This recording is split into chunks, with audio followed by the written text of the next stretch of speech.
Hello everyone, welcome to my channel. My name is Kiki, here with Better Bring a Book, and I'm glad you're here.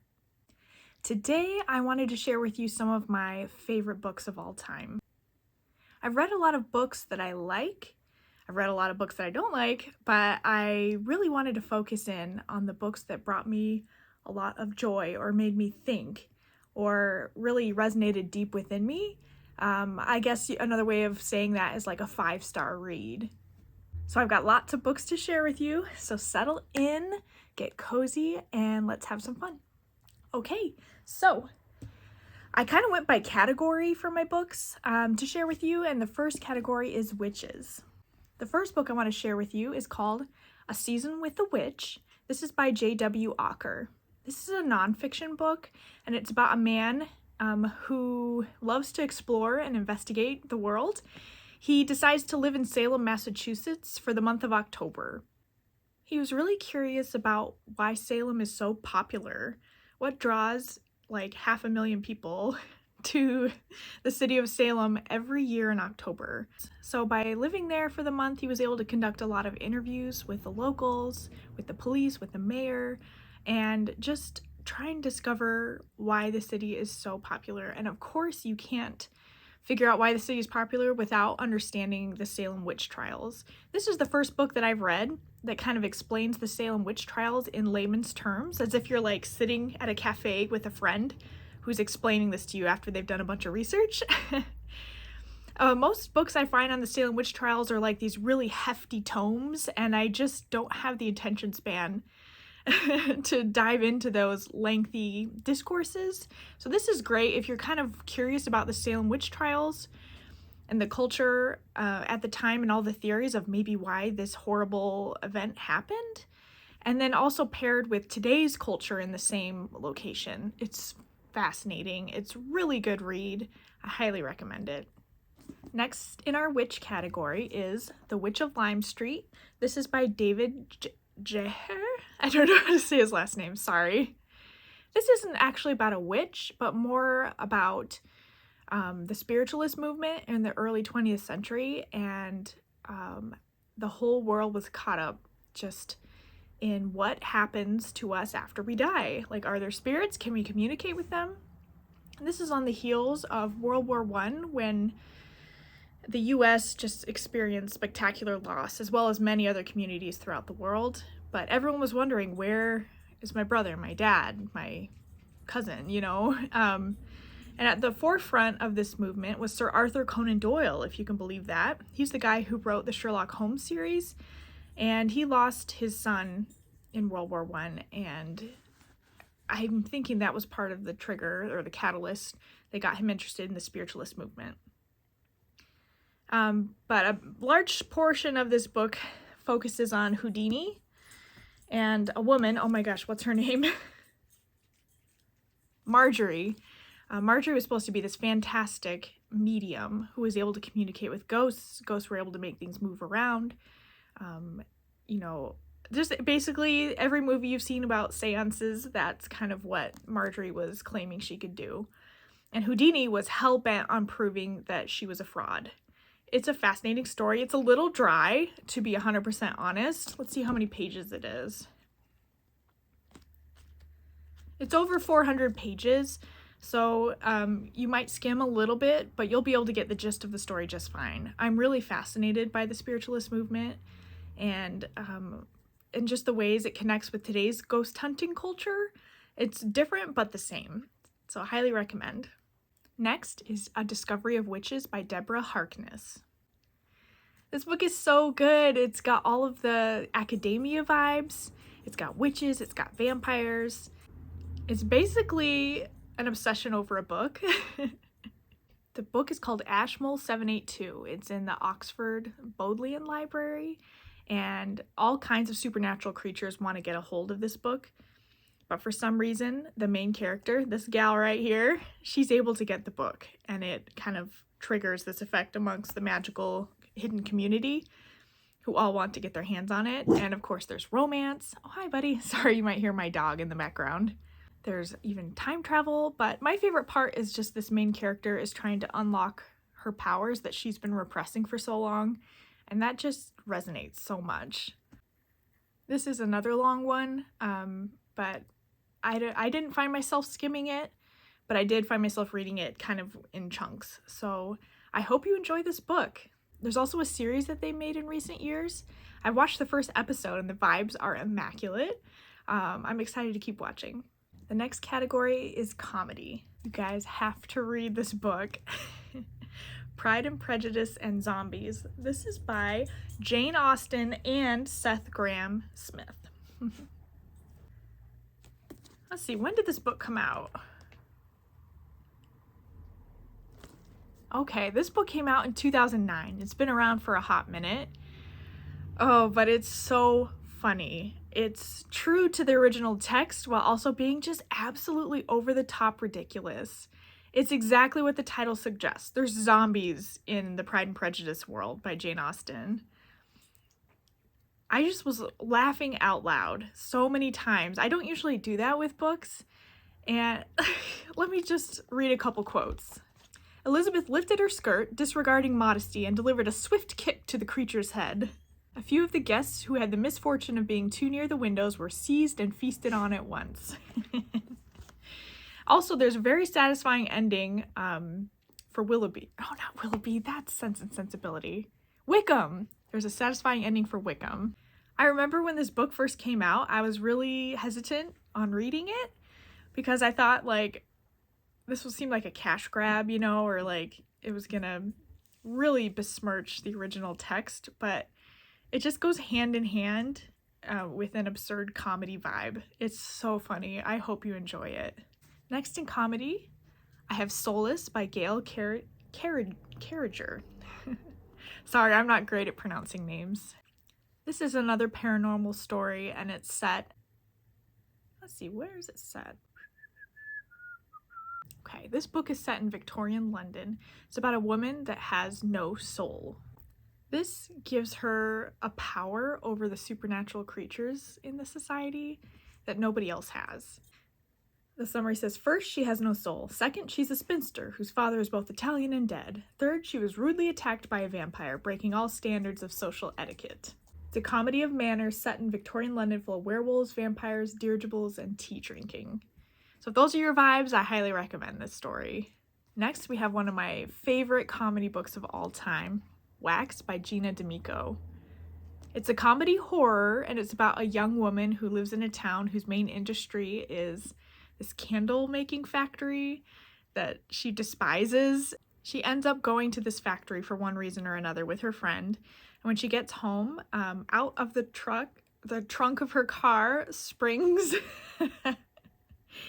a teenage boy who doesn't seem to know who he is. He jumps naked and screaming out of the trunk of her car. She tries to return him to the candle factory, but before she can, a fire destroys it. There's all kinds of wax figures, spooky vibes in this story. It's funny. It's got a really kick-ass female heroine at the center of it. Gina D'Amico's writing is superb. I just don't know another writer who can quite match her wit and her turn of phrase. This is a young adult story, so if that's not your vibe, that's cool. But especially for spooky season, I recommend at least giving it a try. Next is mystery thrillers. We've got to read Truly Devious by Maureen Johnson. Ooh, this book is so good. It's got a teenage main character who's going to go to this elite private school where a mystery happened there 100 or so years ago that's been unsolved. And I don't want to say too much more. I don't want to give too much away. But this teenager kind of aspires to be the one that solves this mystery, and that's so much more happens while she's at the school that's also mysterious. So the present day mystery and the past mystery start to kind of collide, and this is the first book in a series, so it takes a few books to wind through this mystery, and she leaves us on cliffhangers every book. If you're a fan of Agatha Christie and Sherlock Holmes, I would give this book a shot. Next is The Woods Are Always Watching by Stephanie Perkins. This is just a short little book. It's about two best friends who just graduated high school and they're about to go off, on their separate ways to different, schools and career paths. And so for one last hurrah, they decide to go deep woods hiking, which, cray cray. These girls aren't hikers or campers, so they were just trying to do something, big for their last hurrah. And so they decided to go on this 3-day camp trip in the woods, and there's stuff in the woods. Like, I'm not going to say much more than that, but it's chilling. I want to say this book came out around the pandemic, 2021. So I think she wrote it during the pandemic, and it kind of just discusses modern day horrors. This would be an awesome thriller movie as well. The author, Stephanie Perkins, she actually goes and does research so she can nail all of the details in her books. So she actually went deep woods camping with her husband and was able to write every rustle of the tent at night, the wind through the leaves. Like, it's just a phenomenally written book. Next, we have Adventure. I chose The Bone Spindle by Leslie Vedder. It says, Fee is a bookish treasure hunter with a knack for ruins and riddles who definitely doesn't believe in true love. Shane is the toughest dirt warrior who likes cracking skulls, pretty girls, and doing things her own way. Briar Rose is a prince under a sleeping curse who's been waiting 100 years for the kiss that will awake him. So this obviously has kind of a fairy tale basis to it, but there's 2 kick-ass heroines who go on this adventure. And one of them is cursed and is looking for a way to find a solution to this curse. The other one is escaping her family life. Like, there's great backstories for each heroine. And then they, of course, have to save this prince. Like, it's a little bit gender bent in terms of, like, fairy tale tropes. And it's just a splendid time. It's a wild ride, and it's lots of fun. Next in Adventure, I got a good one for you, Vespertine. This is by Margaret Rogerson. Look at the cover. It's so epic. And on page 1, it just pulls you right into the world. This is a young adult fantasy, and it's about a woman who doesn't quite belong. She just doesn't fit in. She's a loner. She lives with a bunch of nuns, and their job is to cleanse, like, spirits that they can pass on to the next life, because if not, the spirits rise as these ravenous monsters that devour and devour. So yeah, it's kind of an upsetting situation. So when the convent that she lives at gets attacked by these possessed soldiers, it's clear that someone is words. It's clear that someone is behind the raising of these spirits to be like this army for them. And out of desperation, the main character becomes attached with this ancient relic, and this relic helps her get the power to fight off this horde of undead. And it's kind of like, what's the movie? Venom? And in medieval times. Like, it's so cool. She has to save the world, and she kicks ass. It's awesome. I really hope you like this book. The next category is graphic novels.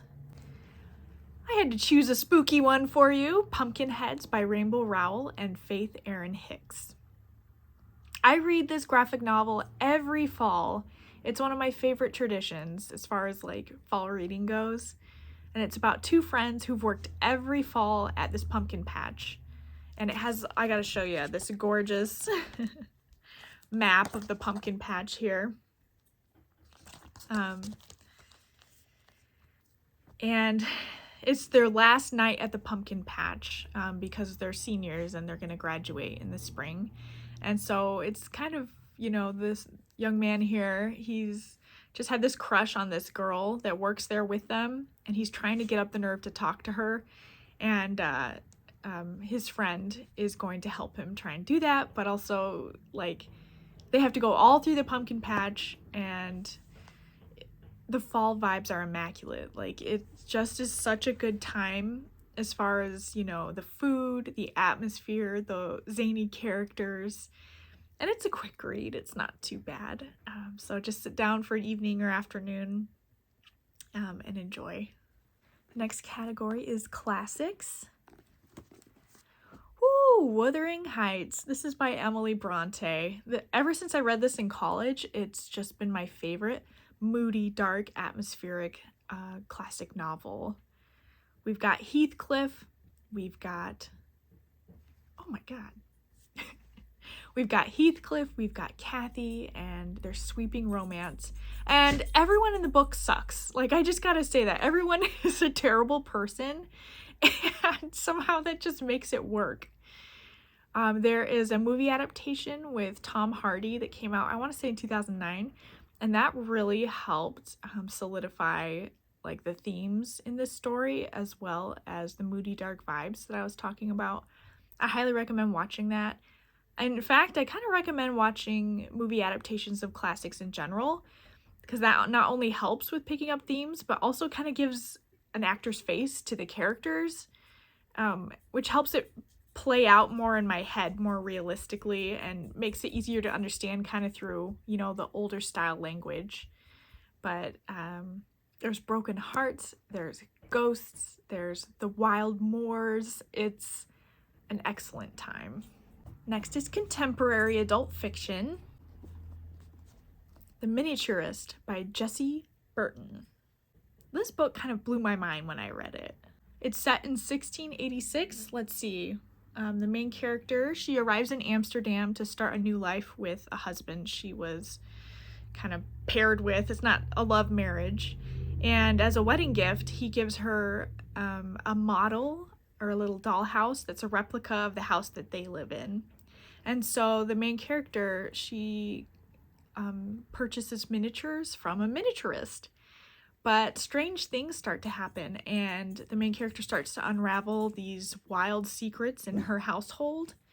And the language is lush and beautiful. There's also a mini-series with Anya Taylor-Joy that came out. It just, every shot looks like a painting. It's gorgeous. I really was blown away by this book, and it has a little touch of magic, but it's not like a fantasy book. But there's something to do about the relationships in the novel and the secrets that come to light that just made this a really engaging read. The next book is The Majesties by Tiffany Tsao. Look at this gorgeous, gorgeous cover. An author named Jade Chang blurbed this book, and she described it as a dark, delicious tale that will creep its way into your brain and leave you examining your own soul for signs of moral rot. I downed it in one greedy shot. Whew. Just a quick little summary. Two sisters from a Chinese-Indonesian family grapple with the past after one of them poisons their entire family. No joke. This book, and especially the ending, I remember I finished it when I was in the bathtub, and I was just so stunned by the ending that I like pulled out my camera and just recorded myself reacting to it. If I can find the footage, I'll add it here, but if not, I'll add it at a future date. But ooh, I'm still speechless from this book. Still, after it's been out for a few years. 2018. It came out in 2018. You won't regret reading this book. It's a shorter one too. It won't take you too long. But even just for the gorgeous cover alone, maybe just give it a try. Next is Dark Academia. We've got A Lesson in Vengeance. This is by Victoria Lee. I describe this book as a rich dark chocolate truffle. We've got witches. We've got this dark academia private school. It's got themes of female desire. It's got surprising moments of violence, if that makes sense. It's like drinking tea in a library alone, dark at night. If you like the novel A Secret History by Donna Tartt, you will love this book. I don't want to say too much more about it. I'd say brew a strong cup of coffee or tea and grab this book and just let it take you on this wild ride. Next is Gothicana by Runix. This one has quite a bit of spice, so just be warned if that's not your thing. There's a mysterious university that writes a letter to our main character inviting her to come attend. As she takes classes, she unfolds this mystery that occurred there many years ago, and strange things start happening to the fellow students around her. She also, there's a romance with, I won't say who, but it's pretty clear who it is, but a romance develops. Quite spicy, like I said. But I guess you're maybe noticing a trend. I like stories set in lush old schools where there's mysteries and a dash of romance, maybe a dash of magic or hidden secrets. This book kind of culminates in all of those things. I hope you enjoy it. Next is a nonfiction book I wasn't quite sure how to categorize. This is The Untold Story of Frances Glessner Lee and the Invention of Modern Forensics. This is by Bruce Goldfarb. I had no idea that Frances, she was a leader in modern forensic investigations. What she did was create scale size models of crime scenes. And these scale models were used to help train police academy. I don't know what I'm trying to say here. They were used to help train the police force to look for clues, to understand how, if a victim is lying this way, what does it mean? Did they fall from here, etc. And she faced a lot of challenges being a woman. She wasn't allowed to attend the university she wanted to go to, but she did have a hungry spirit she had a passion for forensic work, and she found ways to still make it happen. And so it's just a very inspiring story, and if you're interested in true crime, I would definitely give this book a shot. Next is romance. We've got The Ex-Hex. This is by Erin Sterling. Let me get this little library checkout slip out of the way. 9 years ago, Vivian Jones nursed her broken heart like any young witch would. Vodka, weepy music, bubble baths, and a curse on the horrible boyfriend. So the main character goes through a terrible breakup. And several years later, of course, he comes back into her life and in the town where she lives. She's a professor, and she comes from a witchy family. And just there's such great witty banter in this story. It's cozy. It's got a mystery in it, and of course, there's the vibes of her and her ex kind of resolving some unrequited feelings. Highly recommend it. In the romantasy category, I've got Serpent and Dove by Shelby Mahurin. There's a witch hunter and there's a secret witch, and things happen where they are forced into matrimony. He doesn't know she's a witch. That's all I'm going to say about this book. It's so good. Like the back cover says, it's a searing romance, but there's also this magic system and kind of overcoming prejudice in society. Lastly, I can't believe it. I can't believe I'm saying this. Fourth Wing by Rebecca Yarros. I know it's been so hyped. I know. And I'm happy to say, though, it really lives up to the hype. It's an exciting adventure from page one. And it pulls you into this world of dragons, of this dragon riding academy, twists and turns, and I don't want to spoil anything. I think going into this blind is the best thing to do. But it's a little bit on the longer side, almost 500 pages. But for someone like me who has a hard time reading long books, I didn't struggle with this one. It was really easy to pick up and keep going. Every chapter kind of left you wanting more. This is something you can devour in just a day or two. Okay, those are the books that were 5-star reads for me. It wasn't completely inclusive. I'm sure there's more out there that I've loved, but I really wanted to share those books with you today, and I'm so grateful and glad you were able to spend some time here with me. I hope these books sparked some interest, or maybe made you think of your own TBR and some books that you've loved to read in the past. If so, I'd love to hear in the comments below some of your favorite reads. I would love to add them to my TBR and give them a try, give them a shot. Thanks again for being here. I hope you have a wonderful day, and I'll see you in my next video. Bye!